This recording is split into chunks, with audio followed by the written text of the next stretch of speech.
Well done, people. Andre Barrett here, back for another book writing update. And in this update, I was going to share with you writing hack number 3. But before I do that, I wanted to first share an analogy with you. This is an analogy that I've actually put in my book because I think it fantastically illustrates a point.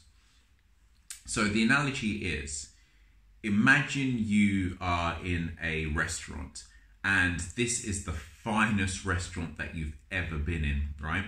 And it's so fine, in fact, that you'll probably never ever be able to eat in this restaurant again.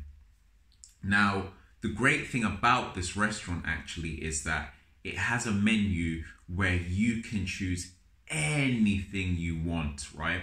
It has all the finest cuisines on there, like anything that you desire, it's there. You can order it. So what do? You have an abundance of choice. What is it you choose from the menu? Well, you're scanning through the menu and eventually you kind of, you're a bit indecisive, but eventually you come across something that you think you'll like and you pick it. So you kind of call the waiter over and you put the order in with your waiter. And let's say, for example, who knows, maybe you like salmon and couscous with some vegetables. Let's say that's your order, for example. So you say to the waiter, oh, can I have this salmon with the couscous and vegetables, please? So the waiter's like, sure, yeah, of course, you can have that. So the waiter takes your order and then he goes to the kitchen to put your order in for it to be prepared. So he tells the staff, can you prepare this? And the staff then goes and prepares your order. Now, obviously, good food takes time, right? This is quality food we're talking about, so it's going to take time to prepare. But meanwhile, the staff is preparing this food for you, you get a little bit anxious and you're not sure if you've made the right decision. So you pick the menu up again and you're scanning through. Then you see something else on the menu that you think you'll like even more. So what do? You basically call the waiter over again and you say, can I please change my order? Instead of the salmon, I want, and let's say you decide to have lamb chops, if that's what takes your fancy. I want the lamb chops with mashed potatoes and roasted veg. So the waiter says to you, yeah, sure, you can have anything you like. But then he says, are you sure you want to cancel the previous order? So you're like, yeah, that's fine. Just cancel it. This is what I want. This is what I've decided on. So he goes to the kitchen and he tells the staff to cancel the previous order. So the staff are like, okay, fine. And then he puts in the new order for the lamb chops with roasted vegetables and mashed potato or what have you. So again, the staff is preparing this fine meal for you. The kitchen staff are there, busy doing what they do, but you start to feel anxious again. And then what happens? You pick up the menu and you decide you want to change your order again. This, however, continues for the rest of the evening. Essentially, you never end up getting any food because you're constantly changing the order, right? So you never end up eating anything. And when I first heard this, I thought it was extremely powerful. It really resonated with me.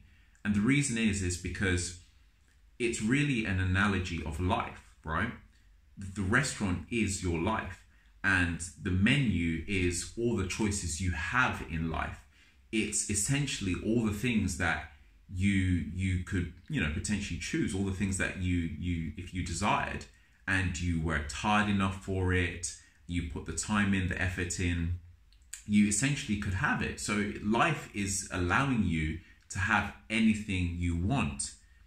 The problem is and this is a problem, especially that I know I go through, is that we don't stick to anything long enough for life to actually serve us that order.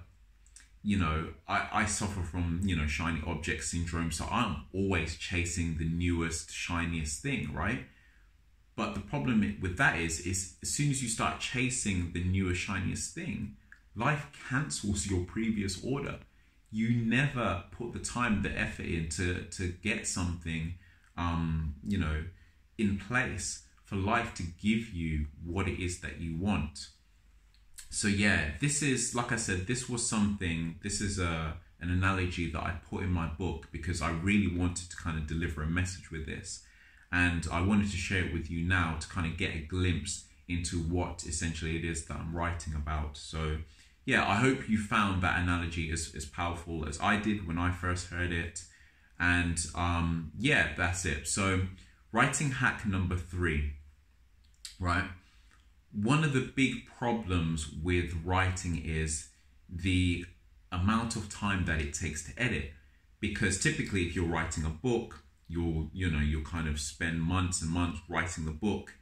And then once you finish the book, you then have to go through a process of getting this book edited. So what you do is you find an editor, and then he may take even longer, months maybe, to edit your book for you. So essentially, your book takes a long time to get completed because of this whole process that you have to go through with first you writing and then the editing.